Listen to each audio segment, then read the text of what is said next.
கர்த்தருக்கு மகிமை உண்டாவதாக. இந்த 10 நாட்கள் ஜெபத்தின் 2வது நாளிலே கர்த்தர் நம்மை கொண்டு வந்து சேர்த்திருக்கிறார். அவருக்கு மகிமை. இந்த 2வது நாளிலே நம்முடைய தீம் என்ன? அந்த தீம் நம்முடைய கருப்பொருளை யோசித்து பார்ப்போம். அன்றியும் நீங்கள் ஜெபம் பண்ணும்போது, பட் வென் யூ ப்ரே என்ற தலைப்பின் கீழே நாம் ஜெபம் குறித்த பாடங்களை படித்து கொண்டிருக்கிறோம்.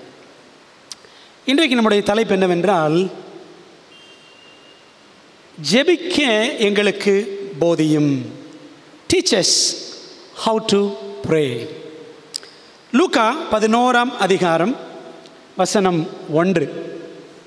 அவர் ஒரு இடத்தில் ஜெபம் பண்ணி முடித்த பின்பு அவருடைய சீஷரில் ஒருவன் அவரை நோக்கி, ஆண்டவரே, யோவான் ஸ்நானன் தன் சீஷருக்கு ஜெபம் பண்ண போதித்தது போல நீரும் எங்களுக்கு போதிக்க வேண்டும் என்றான். Lord, teachers how to pray. ஆண்டவரே, எப்படி ஜெபிக்கணும் எங்களுக்கு போதியும் என்று ஒரு சீஷன் கேட்டான். கடுமையான உழைப்பினாலே கிறிஸ்துவின் ஜீவியம் இப்படி தியாகமாகி விடுமோ என அவரது சகோதரர்களும் தாயும் பயந்திருந்தனர். ஆனால் களைப்பான நாளின் வேலைகளுக்கு பிறகு ஜெபமணி நேரங்கள் முடிந்து அவர் முடிந்து வரும்போது அவரது முகத்தில் சமாதானமும் புத்துணர்ச்சியும் பிரசன்னமாகி இருக்கும் என்று வாசிக்கிறோம். எங்கே வாசிக்கிறோம்? Thoughts from the Mount of Blessing என்ற புத்தகத்தில் ஆண்டவர் இயேசு கிறிஸ்து கடுமையான வேலைகள் செஞ்சுக்கிட்டே இருக்கிறாரு. காலையிலேருந்து ராத்திரி வரைக்கும் கடுமையாக உழைக்கிறாரே, இப்படியே ஒரு வாழ்க்கை போயிருமோ அப்படின்னு சீஷர்களும் சகோதரர்களும் தாயாரும் பயந்தார்கள்.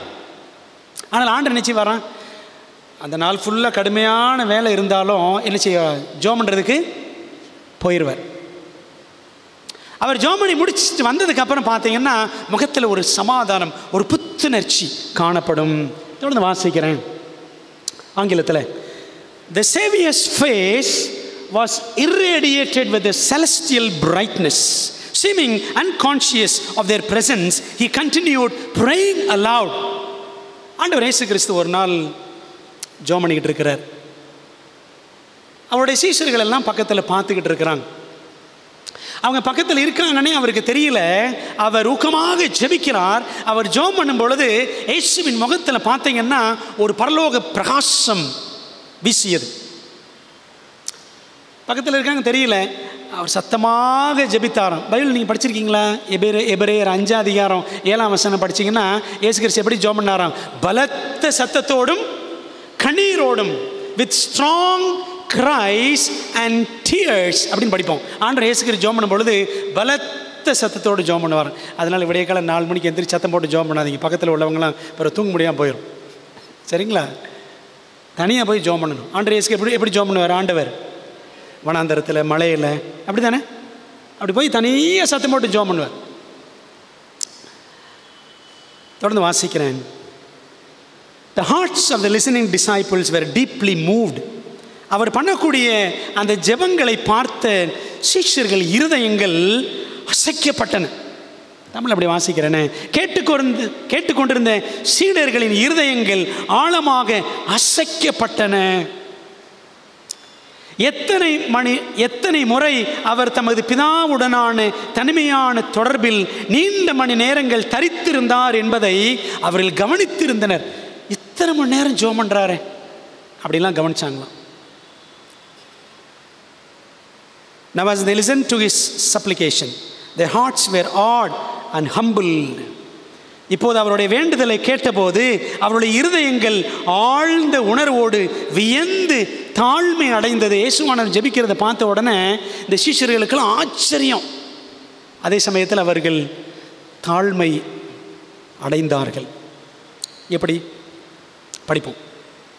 அவர் ஜெபத்தை முடித்த போது தங்களுடைய ஆழ்ந்த தேவையை உணர்ந்தவர்களாக, ஆண்டவரே, ஜெபம் பண்ண எங்களுக்கு போதிக்க வேண்டும் என்று அவர்கள் வியந்து கேட்டார்கள்.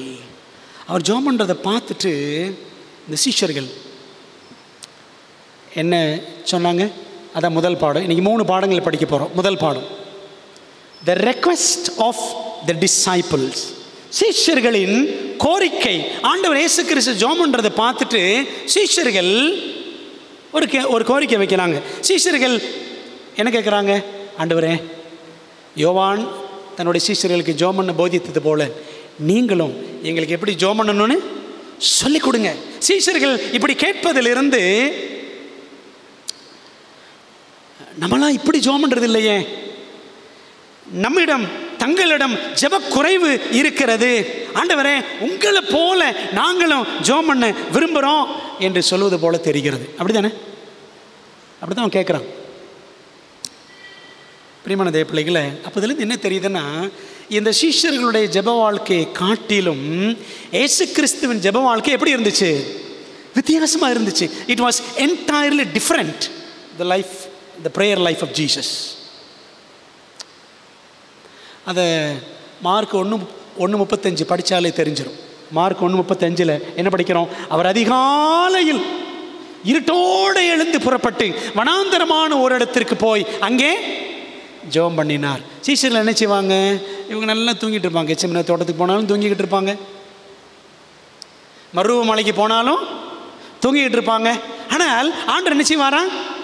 அதிகாலையில் இருட்டோடு எழுந்து புறப்பட்டு அவர் ஜெபிக்கிற வழக்கமுடையவராக இருந்தார் என்பது மார்க் 1:35 படித்தாலே அவருடைய ஜெப வாழ்க்கைக்கும் சீஷர்கள் ஜெப வாழ்க்கைக்கும் ஒரு பெரிய வித்தியாசம் இருந்துச்சுன்னு நமக்கு தெரிகிறது. சீஷர்கள் நல்லவர்கள் தான், தங்களை அர்ப்பணித்து தேவனுக்கு சேவை செய்ய விரும்பினார்கள். ஆலயம் சென்றார்கள், ஓய்வு நாளை ஆசரித்தார்கள். நம்மள மாதிரி தான் தசம்பாகலாம் உண்மையாக கொடுத்தார்கள். இதை சாப்பிடணும் அதை சாப்பிடணும் அதெல்லாம் ரொம்ப கரெக்டாக இருந்தாங்க. சுத்தமான உணவுகளை மாத்திரம் அவர்கள் புசித்தார்கள். உண்மைதான். அது மட்டுமா, அவர்கள் PhD ஊழியம் செய்தார்கள். PhDலாம் படிக்கலைங்க, ஆனால் PhD ஊழியம் செஞ்சாங்க. என்ன செஞ்சாங்க? PhD they preached, preaching, healing, delivering. பிரசங்கம் பண்ணாங்க, சுகமளிக்கும் ஊழியம் செய்தார்கள், பிசாசுகளை துரத்தினார்கள். அதான் PhD ஊழியம் பண்ணாங்க. இதெல்லாம் ஏன் சொல்கிறேன்னா, ஏங்க இப்படிப்பட்டவங்களுக்கெல்லாம் ஜெபம் பண்ண தெரியாதா? இவங்க போய் ஆண்டவர்கிட்ட, ஆண்டவரே எங்களுக்கு ஜெபம் பண்ண கற்றுத்தாரும் அப்படின்னு கேட்கணுமா? ஆண்டவர் கூட தான் இருக்காங்க வருஷம் கணக்கில். நமக்கு நன்றாக ஜெபிக்க தெரியும் அப்படின்னு நாம் நினைக்கிறோம். உண்மை தானே? சில நேரம் பெருமையாக சொல்லுவோம், நான் காலையில் 3 மணிக்கு எழுந்திரிச்சேன்னா நான் 2 மணி நேரம் ப்ரே பண்ணுவேன், 3 மணி நேரம் ப்ரே பண்ணுவேன் சொல்கிறோம்ல. நம்ம நினைக்கிறோம் நமக்கு நல்ல ஜெபம் பண்ண தெரியும். நம்ம பிள்ளைகள், என் பிள்ளை நல்ல ப்ரேயர் பண்ணுவான், சிறு பிள்ளைகள் கூட நன்றாக ஜெபிக்க தெரியும் நம்ம பெருமையாக சொல்லுவோம். ஆனால் இயேசு ஜெபிக்கிறதை கண்ட சீஷர்கள் என்ன உணர்வடைந்தார்கள்? ஐயோ, இவர் மாதிரி நாம் ஜெபம் பண்ணுறது இல்லையே என்று உணர்ந்தார்கள். அதனால தான் ஒரு கோரிக்கை வச்சாங்க. என்ன கோரிக்கை வச்சாங்க? ஆண்டவரே எங்களுக்கு ஜெபம் பண்ண சொல்லித்தாங்க. Prayer is an art but never outdated அப்படின்னு சொல்லுவாங்க. Prayer is an art but never outdated. ஜெபம் என்பது ஒரு கலை. அது என்ன கலை? காலாவதி ஆகாத கலை. சரிதானே? சீஷர்கள் நம்ம போய் தான் ஆண்டவர்கிட்ட கேட்டால் என்னென்ன பறிச்சு வெக்கமெல்லாம் சொல்ல மாட்டார். ஜெபம் பண்ண எங்களுக்கு சொல்லிக் கொடுங்க கேட்குறீங்களே அப்படிலாம் என்ன நினைப்பாரோ என்று அவர்கள் யோசிக்காமல், எதுவும் நினைக்காமல் வெக்கத்தை விட்டு கேட்டு விட்டார்கள். என்னங்க கேட்டாங்க? ஆண்டவரே எங்களுக்கு ஜெபம் பண்ண சொல்லித்தாரும். என்னைக்கா நாம் அப்படி ஜெபம் பண்ணியிருக்கிறோமா? ஆண்டவர்கிட்ட கேட்டிருக்கோமா, ஆண்டவரே எப்படி ஜெபம் பண்ணு சொல்லிக் கொடுங்க சொல்லியிருக்கிறோமா? சீஷர்களின் கோரிக்கை.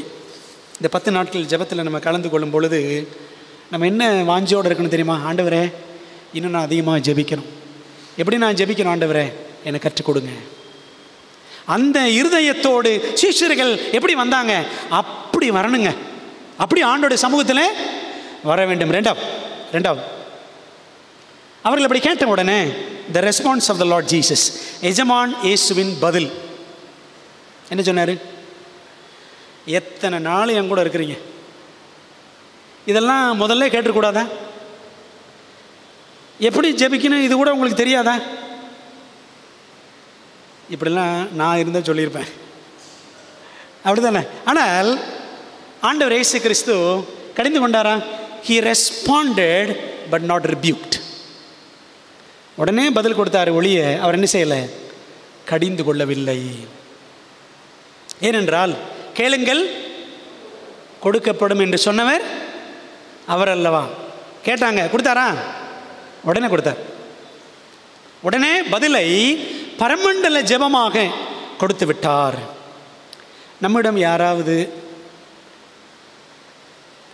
புதுசாக சர்ச்சுக்கு வர்றவங்க, இல்லை நீங்கள் புதுசாக நீங்கள் பார்த்து பழகிறவங்க, நீங்கள் யாருக்காவது புதுசாக ஆண்டரை பற்றி சொல்கிறீங்கன்னா அவங்கள்ட்ட கேட்குறாங்க வச்சுக்கோங்களேன், சார் அக்கா அண்ணே எப்படி ஜெபம் பண்ணணும் எனக்கு சொல்லிக் கொடுங்க அப்படின்னா உடனே ஆண்டவர் மாதிரி உடனே சொல்லிக் கொடுக்குறோமா?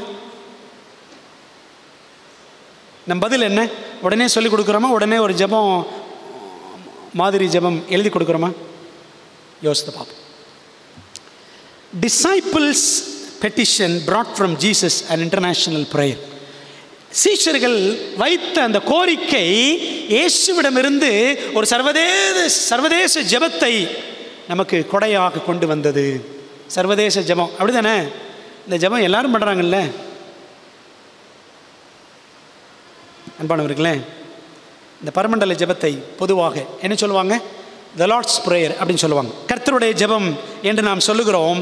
உண்மையிலேயே அது கர்த்தருடைய ஜெபம் இல்லைங்க. யார் கேட்டா? சீஷர்கள் கேட்டாங்க. சீஷர்களுக்கு சொல்லிக் கொடுத்தாரு. கர்த்தர் சீஷர்களுக்கு சொல்லிக் கொடுத்தாரு. அதனால் அதுக்கு என்ன பேர் தெரியுமா? It is called as Disciples Prayer. சீஷர்களுடைய ஜெபம். உங்களுக்கு நேற்று ஒன்று காமிச்சேன்ல, டக் பேச்சலருடைய அந்த குட்டி புஸ்தகம் டீச்சர்ஸ் ஹவ் டு ப்ரே. எங்களுக்கு ஜெபிக்க போதையும் பிடிஎஃப்லாம் அனுப்பி வச்சுருக்கிறேன். யார் யாருக்கு வேணுமோ நீங்கள் வாங்குகிற புக்கை வாங்கி அப்படியே வச்சுக்கக்கூடாது, சரிங்களா? படிக்கணும். இந்த புக் கொடுத்தேன். எத்தனை பேர் படிக்க ஆரம்பிச்சிங்க எனக்கு தெரியல. எத்தனை பேர் படிக்க ஆரம்பிச்சிங்க? எத்தனை பேர் பத்திரமா சொருங்க? நீங்கள் வீட்டில் போய் சொருகி வச்சிங்கன்னா திரும்ப கொண்டாந்து என்கிட்ட கொடுத்துருங்க, சரிங்களா? அதுக்காக நான் கொடுக்கல, படிங்க. பிரியமானவர்களே, அந்த டக் பேச்சலர் புக்கில் நீங்கள் படிச்சிங்கன்னா டீச்சர்ஸ் ஹவ் டு ப்ரே அந்த புக்கில் சொல்லியிருப்பார், Lord's Prayer. That is not Lord's Prayer. It is Disciples Prayer. சீஷர்களுடைய ஜெபம் என்று எழுதியிருப்பார். பிரியமானவர்களே, ஒரு வெற்றிகரமான கிறிஸ்தவ வாழ்க்கைக்கு ஜெபம் மிக அவசியம். கிறிஸ்தவ வாழ்க்கையின் இருதயமே என்னதான்? கிறிஸ்தவ வாழ்க்கையின் இருதயமே ஜெபந்தான். மார்ட்டின் லூத்தர் சொல்லுவார், ஒரு கிறிஸ்தவனின் தொழிலே என்னதானா? ஜெபந்தான். Prayer is a Christian's trade. கிறிஸ்தவனுடைய தொழிலே ஜெபந்தான். எனக்கு இந்த மதுரையில் கழுது மாதிரி சுற்றிக்கிட்டே இருப்பேன். அங்கங்கே சுற்றிக்கிட்டே தான் இருப்பேன். இந்த மதுரையில் சுற்றும் போதெல்லாம் நினைப்பேன், இந்த மதுரையில் தொழில் என்ன தெரியுமா? மதுரையில் இருக்கிறவங்க தொழில் என்ன தொழில் தான்? குழி தோண்டுற தொழில். என்ன தொழில்? எங்கே போனாலும் குழியை தோண்டிக்கிட்டே தான் கிடப்பான். பார்த்துருக்கீங்களா? அப்போ அதை யோசிப்பேன், நம்ம தொழில் என்னவா இருக்கும் தெரியுமா? நம்ம தொழில் என்னவா இருக்கணும்? ஆண்டோட சமூகத்தில் ஜெபம் பண்ணணும். மார்ட்டின் லூத்தர் சொல்றாரு, கிறிஸ்தவனின் தொழிலே ஜெபிப்பது தான் என்று அவர் எழுதுகிறார். அந்த ஜெபம் பண்ணுறது கூட நம்முடைய சொந்த ஞானத்தில் நம்ம செஞ்சிட கூட. அதனால தான் நீங்கள் ரோமர் 8:26 படித்து பாருங்களேன். ரோமர் 8:26 வாசிக்கிற அந்தப்படியே ஆவியானவரும் நமது பலவீனங்களில் நமக்கு உதவி செய்கிறார். நாம் ஏற்றபடி வேண்டிக் கொள்ள வேண்டியது இன்னதென்று அறியாமல் இருக்கிறபடியால் நமக்கு தெரியலையா? we don't know how to pray. ஏற்றபடி வேண்டிக் கொள்ள வேண்டியது இன்னதென்று நமக்கு தெரியல, அறியாமல் இருக்கிறபடியால் ஆவியானவர் தாமே வாக்கு கடங்காத பெருமூச்சுகளோடு நமக்காக வேண்டுதல் செய்கிறார். ஆவியானவர் நமக்குள்ளே இருந்து நமக்கு ஜெபம் பண்ணுறதுக்கு உதவி செய்கிறார். விளங்குதா உங்களுக்கு? ஒவ்வொரு முறை முழங்கால் போட்டு ஜெபம் பண்ணும் பொழுதும், ஆண்டவரே உடைய ஆவியானவர் என்னை ஜெபத்தில் வழி நடத்தணும் அப்படின்னு ஆண்டவர்கிட்ட கேட்கணும். உடைய நல்ல ஆவியானவர் என்னை செம்மையான வழியில் நடத்துவாராக. சங்கீதம் 143:10 வாசிக்கிறோம். பிரியமானதே பிள்ளைகளே, அப்போ ஆண்டவர் அவரிடத்தில் சிஷ்யர்கள் கோரிக்கை வைத்தார்கள். ஆண்டவர் எங்களை ஜெபிக்க போதியும். ஆண்டவர் இயேசு கிறிஸ்து என்ன பண்ணார்? உடனே பதில் கொடுத்தார். என்ன கற்றுக் கொடுத்தார்? பரமண்டல ஜெபம். பரமண்டல ஜெபம் பைபிளில் எத்தனை இடத்துல இருக்குது? 2 தடவை இருக்குது. நான் கொடுத்த அந்த புக்கில் நீங்கள் படிக்க ஆரம்பிச்சிருந்தீங்கன்னா உங்களுக்கு தெரிஞ்சிருக்கும். சரிங்களா? ஆரம்பத்திலேயே இருக்குது, 6ஆம் பக்கத்திலே இருக்குது. கர்த்தருடைய ஜெபம் ஆண்டவர் 2 இடத்துல சொல்லி கொடுத்துருக்கார். சீஷர்களுடைய ஜெபம் சரிதானே? 1 மத்தேயு 6ஆம் அதிகாரம் திரளான கூட்டத்துக்கு முன்பாக மலை பிரசங்கத்தில் சொல்லி கொடுத்தார். இன்னொன்று சீஷர்களுக்கு தனியாக இருக்கும் பொழுது இவங்க வந்து கேட்டாங்க, அவங்களுக்கு சொல்லி கொடுத்தார். லூக்கா 11ஆம் அதிகாரம். சரிங்களா? அப்போது பெருங்கூட்டத்துக்கு முன்னாடி சொல்லிக் கொடுத்த ஜெபத்தை தான் இந்த சீஷர்களுக்கும் அதே தான் திரும்ப சொல்லி கொடுத்தார். அப்போ கர்த்தருடைய ஜெபம் நான் பொதுவாக அப்படி சொல்லி பழகிட்டோம். 2 தடவை இருக்குது. சரிங்களா? மத்தேயு 6 9-13, லூக்கா 11 2, 3, 4 வசனங்களில் வாசிக்கிறோம். சரி, 3வது நான் படிக்க போகிற கடைசி பாடம், the review of the Lord's prayer. கர்த்தருடைய ஜெபத்தின் கண்ணோட்டம். இந்த ஜெபத்தில் என்ன இருக்குது? பரமண்டல ஜெபத்தில் ஆண்டவர் இயேசு கிறிஸ்து அந்த ஜெபத்தை சொல்லிக் கொடுக்கும்போது எப்படி சொல்லிக் கொடுத்தாரு? மத்தேயு 6ஆம் அதிகாரம் 9ஆம் வசனம் பாருங்கள். நீங்கள் ஜெபம் பண்ண வேண்டிய விதமாவது, after this manner therefore pray ye. நீங்கள் ஜெபம் பண்ணும்போது இந்த விதத்தில், இந்த பேட்டர்ன், இந்த மாதிரியை பின்பற்றி நீங்கள் ஜெபியுங்கள் அப்படின்னு ஒரு பேட்டர்ன், ஒரு மாதிரி படிவம் இயேசுவானவர் கற்றுக் கொடுக்கிறார். அப்படி ஆண்டவர் இயேசு கிறிஸ்து கற்றுக் கொடுத்த அந்த ஜெபம், கர்த்தருடைய ஜெபம் மனிதருடைய ஜெபமாகி விட்டது. சரிதானே? மனிதனுக்கு எது தேவை என்று உணர்ந்து அதையே ஜெபமாக கற்றுக் கொடுத்தார். நல்லா கவனிங்க, இந்த ஜெபத்தில் என்ன இருக்கு? அந்த ஜெபத்தை ஆரம்பிக்கும் எப்படி ஆண்டவர் ஆரம்பித்தார்? பரமண்டலங்களில் இருக்கிற எங்கள் பிதாவே. சரிதானே? முடிக்கும் பொழுது ராஜ்யமும் வல்லமையும் மகிமையும் என்றென்றைக்கும் உம்முடையவைகளே. யார்? பிதா. கவனிங்க, ஒரு ஜெபத்தை ஆரம்பிக்கும் பொழுது அன்புள்ள இயேசு சுவாமி அப்படி பண்ணக்கூடாது. நல்லா கற்றுக்கங்க. அன்புள்ள இயேசு சுவாமி அப்படின்னு பண்ணாதீங்க. ஜெபம் எப்படி பண்ணணும்? பிதாவை நோக்கி. யார் மூலமா? இயேசுவின் நாமத்திலே. சின்ன குழந்தைகள் வேணால் பண்ணோம் அன்புள்ள இயேசு சுவாமின்னு. சரிதானே? பெரியவங்க அப்படி பண்ணக்கூடாது. பெரியமானவர்களே, அப்போ பாருங்கள், அந்த பரமண்டல ஜெபத்தில் பரமண்டலங்கள் இருக்கிற எங்கள் பிதாவே அப்படின்னு சொல்லிட்டு ஆண்டவர் சில தேவைகளை கற்றுக் கொடுக்கிறார். Just a review. அந்த ஜெபத்தை குறித்து பார்ப்போம். முதலாவது 3 காரியங்கள் தேவனுக்குரிய தேவைகள், காட்ஸ் நீட்ஸ். அந்த ஜெபத்தில் ஆண்டவர் என்ன சொல்லி கொடுக்கிறாரு? உம்முடைய நாமம் பரிசுத்தப்படுவதாக, உம்முடைய ராஜ்யம் வருவதாக, உம்முடைய சித்தம் பரலோகத்தில் செய்யப்படுவ பூலோகத்திலையும் செய்யப்படுவதாக. Thy name, thy kingdom, thine will. சரிங்களா? உம்முடைய நாமம், உம்முடைய ராஜ்யம், உம்முடைய சித்தம். ஒரு ஜெபத்தில் நம்ம உட்காரும் பொழுது என்ன செய்யணும்? முதல்ல தேவனுடைய தேவைகளை புரிந்து ஜெபிக்க வேண்டும். விளங்குதா உங்களுக்கு? என்னன்னு பார்க்கலாம். ரெண்டாவது என்ன இருக்குது அப்படின்னா, மனிதருக்குரிய தேவைகள், மேன்ஸ் நீட்ஸ். என்னென்ன? 3 தேவைகள் பாருங்க. எங்களுக்கு வேண்டிய ஆகாரம் இன்று எங்களுக்கு தாரும்.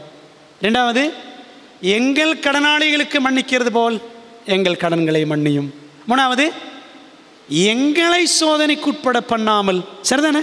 இப்போ முதல்ல பாருங்க, 3 உம்முடைய உம்முடைய உம்முடைய, அதுக்கப்புறம் எங்களுடைய எங்களுடைய எங்களுடைய. என்ன அர்த்தம் தெரியுமா? ஜெபத்தில் என்றைக்குமே செல்ஃப் சென்டர்டாக இருக்கவே கூடாது. ஆனால் நம்ம ஜோமனை முழங்கால போட்டாலே அதுதான், ஆண்டவர், என் பொண்டாட்டி, என் புருஷன், என் புள்ள, என் பையன், இப்படி தானே போகுது. இப்படி தானே போகுது. ஆண்டவர் சொல்லிக் கொடுத்த பேட்டர்ன் என்னது? ஆண்டவர் கொடுத்த மாதிரி வடிவம் என்ன? முதல்ல அவருடைய தேவைகள், அதுக்கப்புறம் நம்முடைய தேவைகள். அன்பான தேவ பிள்ளைகளை, இதுதான் ஆண்டவர் கற்றுக் கொடுக்குறார். இந்த 6 தேவைகளை சொல்லிக் கொடுத்த கடைசியில் என்னது? ராஜ்யம் வல்லை மகிமை என்னைக்கும் உம்முடையவைகளை. சரிதானே? பிரியமான தேவ பிள்ளைகளே, ஏன் ஆண்டவர் இந்த ஜெபம் சொல்லி கொடுத்தார்? உங்களுக்கு நான் சொன்னேன்ல, எலன் ஒயிட் அம்மையாரோட புஸ்தகம் அந்த Thoughts from the Mount of Blessing, நித்திய கண்மலை வழங்கும் சத்திய விருந்துன்றது பழைய புக்கு தமிழில். இப்போ புதுசாக வந்திருக்கு ஆசீர்வாத மலையிலிருந்து சிந்தனைகள்னு ஒரு புக்கு இருக்குது. பிடிஎஃப் கூட இருக்குது, வேணா உங்களுக்கு அனுப்புகிறேன். அதில் என்ன சொல்கிறாங்க, அந்த மேற்கோளை வாசிப்போமே. எப்படியாவது அந்த ஜெபத்தின் அதே வார்த்தைகளை அப்படியே பயன்படுத்த வேண்டும் என்று மீட்பர் நம்மை கட்டுப்படுத்துவதில்லை. அதாவது இந்த பரமண்டலம் பற்றி சொல்லி கொடுத்துருக்காரல்ல, இந்த ஜெபத்தை இதையே திரும்ப திரும்ப சொல்லணும் அப்படின்னு அப்படி அதுக்காக ஆண்டவர் கொடுக்கல. விளங்குதா உங்களுக்கு? வாசிக்கிறேன். அதே வார்த்தைகளில் ஜெபிக்க வேண்டும் என்று இரட்சகர் நம்மை கட்டுப்படுத்துவதில்லை. மானுடத்தின் ஒருவராக அவர் இருப்பதை போன்று ஜெபத்தை பற்றி அவரது சொந்த குறிக்கோளை அவர் நமக்கு தெரியப்படுத்துகிறார். சரிங்களா? மனிதர்களில் நம்மை போல ஒருத்தராக வந்தார். அப்போ ஜெபத்தின் குறிக்கோள் என்னன்றதை அவர் இந்த ஜெபத்தில், இந்த பரமண்டல ஜெபத்தில் நமக்கு சொல்லிக் கொடுக்குறார். எப்படி சொல்லிக் கொடுக்குறாரு? சிறு பிள்ளை கூட மிகவும் எளிமையாக, சிறு குழந்தை கூட ஏற்றுக்கொள்ளக்கூடிய மிகவும் எளிய வார்த்தைகளில் விளக்கினார். சின்ன பிள்ளை கூட இந்த பரமண்டல ஜெபத்தை சொல்லிடலாம்ல. சரிங்களா? அப்படி ஆண்டு சொல்லிக் கொடுத்தார். எனினும் அந்த ஜெபமானது, ஜெபத்தின் வார்த்தைகள் அகன்று பறந்து காணப்படுவதால் அந்த வார்த்தைகளின் முக்கியத்துவமானது மாபெரும் மேதைகளாலும் கூட முற்றிலுமாக ஒருபோதும் புரிந்து கொள்ளப்பட முடியாது.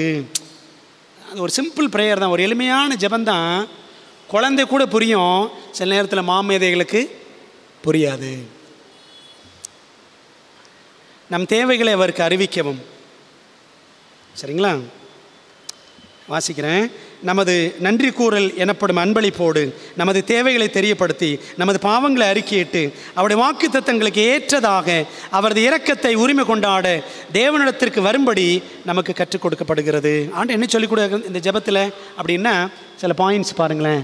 ஆண்டவர் இந்த ஜெபத்தின் வழியாக என்ன சொல்லிக் கொடுக்குறாரு அப்படின்னா, நம்முடைய ஜெபங்கள் எப்படி இருக்கணும்? எளிமையாக இருக்கணும். எளிமையாக. ஓகே, அடுத்த ஸ்லைட் போடுங்க. எளிமையாக ஜெபம் இருக்க வேண்டும், நன்றியுடன் தேவனிடம் வர வேண்டும். சரிங்களா? அந்த ஜெபத்தில் முதல்ல என்ன வருது? உம்முடைய நாமம் பரிசுத்தப்படுவதாக. என்ன அர்த்தம்? ஜெபத்தில் ஆண்டவரை மகிமைப்படுத்தணும், ஆண்டவரை துதிக்கணும், அவருக்கு நன்றி சொல்லணும். சரிங்களா? அதான் சொல்ல வர்றார் ஆண்டவர். அந்த ஜெபம் எளிமையாக இருக்க வேண்டும். அப்புறம் பாருங்க, பாவங்களை அறிக்கையிடணும். சரிதானே? எங்கள் கடன்களை எங்களுக்கு மன்னியும், பாவங்களை அறிக்கையிடணும். நம்முடைய தேவைகளை அவருக்கு தெரியப்படுத்தணும். என்ன தேவை? ஆண்டவர் எங்களுக்கு வேண்டிய ஆகாரம்.